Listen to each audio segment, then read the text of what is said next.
আসসালামু আলাইকুম দর্শক বন্ধুরা, আশা করি সবাই ভালো আছেন। আমি তো বেশ কিছু কথাবার্তা শীত নিয়ে বলেছি, শৈত্যপ্রবাহ নিয়ে একটু বলেছি আপনাদের সঙ্গে। আজকেও আমি আবার সেই একই কথা বলছি।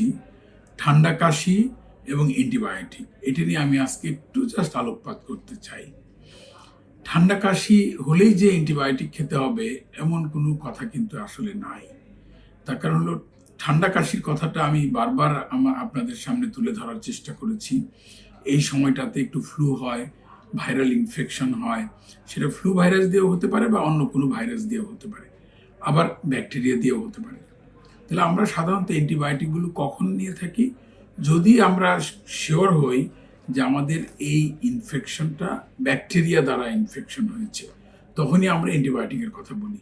তাহলে ঢালাওভাবে যে কোনো ঠান্ডা, সর্দি, কাশি হলেই যে অ্যান্টিবায়োটিক খেতে হবে, এটির কিন্তু কোনো আসলে প্রমাণাদি কোথাও নাই, আসলে উচিত না এটি।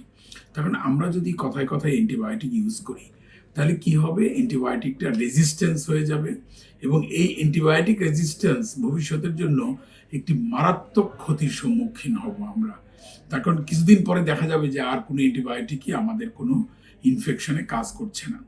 কাজেই অ্যান্টিবায়োটিক শুরু করার আগে অবশ্যই সাবধানে শুরু করতে হবে।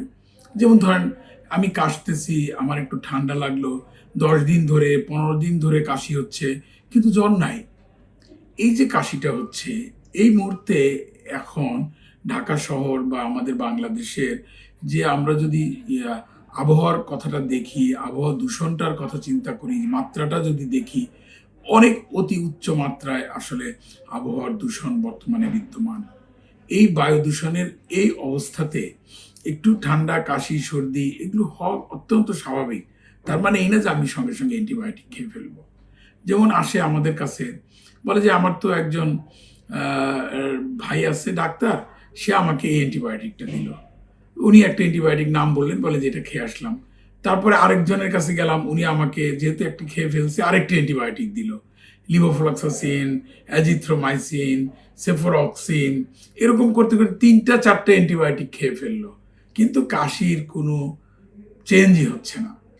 কাজেই এটি অবশ্যই মনে রাখতে হবে, সবসময় সব ঠান্ডা কাশি যে ব্যাকটেরিয়া দিয়ে আক্রান্ত হয়ে হচ্ছে এইটি বলা যাবে না, এবং সবসময়ই অ্যান্টিবায়োটিক কোনো কাজে আসে না, এটিও আপনাদের মাথায় রাখতে হবে।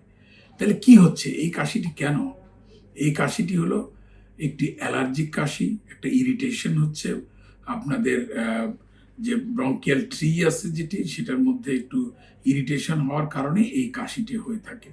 এই জন্য আপনারা যদি ব্রঙ্কোডাইলেটর নেন, আপনারা যদি একটু অ্যান্টি অ্যালার্জিক কিছু ওষুধ ইউজ করেন, তাহলে দেখা যাবে যে অনেকাংশেই এই কাশিটা ভালো হয়ে যায়। আবার কারো কারোর জন্য একটু ইনহেলার লাগতে পারে, এটাকে আমরা অনেক সময় বলে থাকি কফ ভ্যারিয়েন্ট অ্যাজমা। যাদের অ্যাজমাটা শুধুমাত্র কফ দিয়ে পরিলক্ষিত হয়, মানে হলো তার লক্ষণটা শুধুমাত্র কাশি হয়, শ্বাসকষ্ট হয় না, সেরকম ক্ষেত্রে মাঝে মাঝে কোনো কোনো রোগীর জন্য ব্রঙ্কোডাইলেটর অর্থাৎ ইনহেলার লাগতে পারে, এটি মাথায় রাখতে হবে। যাই হোক, অ্যান্টিবায়োটিক এবং ঠান্ডা কোনো অবস্থাতেই আমরা সমানভাবে বিচার করলে চলবে না। ঠান্ডা কাশি মানেই অ্যান্টিবায়োটিক না, এটি আপনারা মনে রাখবেন। আশা করি সবাই ভালো থাকবেন। ধন্যবাদ সবাইকে। আসসালামু আলাইকুম।